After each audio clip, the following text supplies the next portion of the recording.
नमस्कार दोस्तों, आप सभी का फिर से एक बार बहुत बहुत स्वागत है मेरे चैनल मिथिका में, जहां मैं आप लोगों को ऐसी नई नई कहानियां सुनाती हूं जो आपने पहले कभी नहीं सुनी होंगी। तो चलिए आज की कहानी शुरू करते हैं। जापानीज योकाई सीरीज में आज मैं आप लोगों को सुनाने जा रही हूँ कहानी जापानीज काइमेरा नुए की।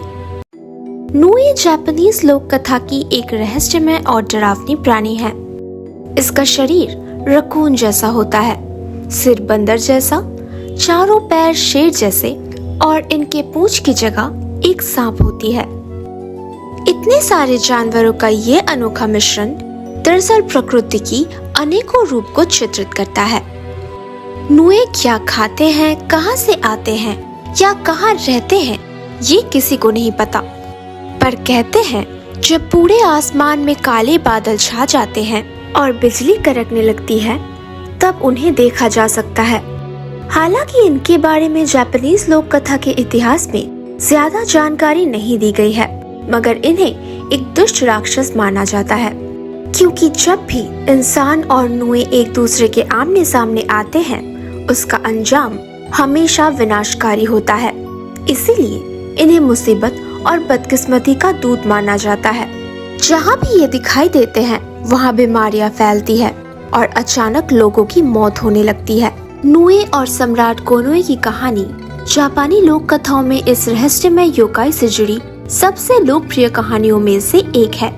ये कहानी सम्राट कोनोए के बुरे सपने और एक सामुराई योद्धा के वीरता पर आधारित है।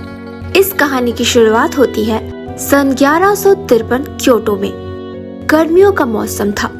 उस दौरान सम्राट कोनोए को रोज रात बुरे सपने आने लगे। समय बीतता गया।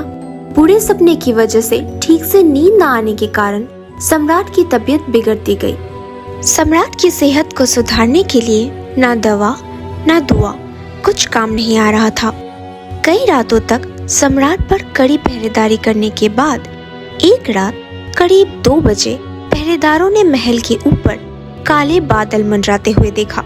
कुछ देर बाद बादल गरजने लगे और महल की छत पर बिजली गिरने की वजह से महल में आग लग गई।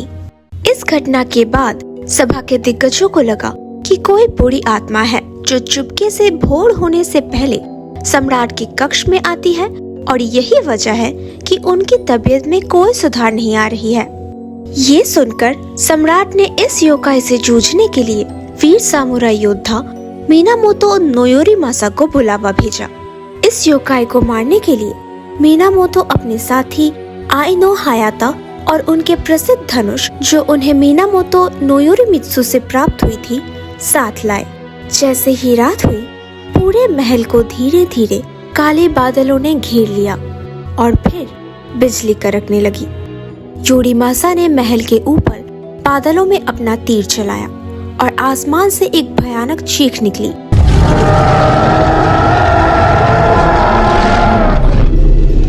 और एक नुए जमीन में आ गिरा। उसके गिरते ही आइनो हायाता उस पर झपटे और उसका गला काट दिया। उस नुए के मरते ही सम्राट की तबीयत पूरी तरह से ठीक हो गई और उन्होंने उन दोनों वीर सामुराई योद्धाओं को प्रसिद्ध कटाना शीशियों से पुरस्कृत किया। और इस घटना को कई चित्रों और उकियो प्रिंट्स के द्वारा अमर बना दिया गया। ये कहानी गवाह है कि सामुराई योद्धा कितने निडर होते थे। नुए की मौत के बाद क्योटो के निवासी नुए के श्राप के कहर से डरने लगे, तो उन्होंने उस योकाई के शरीर को एक नाव में रखकर कामोगावा नदी में बहा दिया। वो नाव नदी की धारा में बहते हुए योको प्रांत के आशिया गांव के तट पर आ पहुंचा, जहाँ के भले गांव वाले उस नाव में से नुए के शरीर को उतारकर उसको दफनाया और अच्छे से सत्कार किया। नुएजुका नाम का ये कब्र आज भी मौजूद है और लोग चाहे तो आज भी जाकर देख सकते हैं। तो दोस्तों, कैसी लगी आप लोगों को आज की कहानी? अगर अच्छी लगी हो तो प्लीज इसे लाइक कर दीजिए। नीचे कमेंट सेक्शन में लिखकर जरूर बताइएगा कि आप लोगों को कैसा लगा। और प्लीज प्लीज प्लीज मेरे चैनल को सब्सक्राइब कर दीजिए। और हाँ, अपने दोस्तों के साथ शेयर करना बिल्कुल मत भूलना। मैं आप लोगों से मिलूंगी अगले हफ्ते एक और नई कहानी के साथ।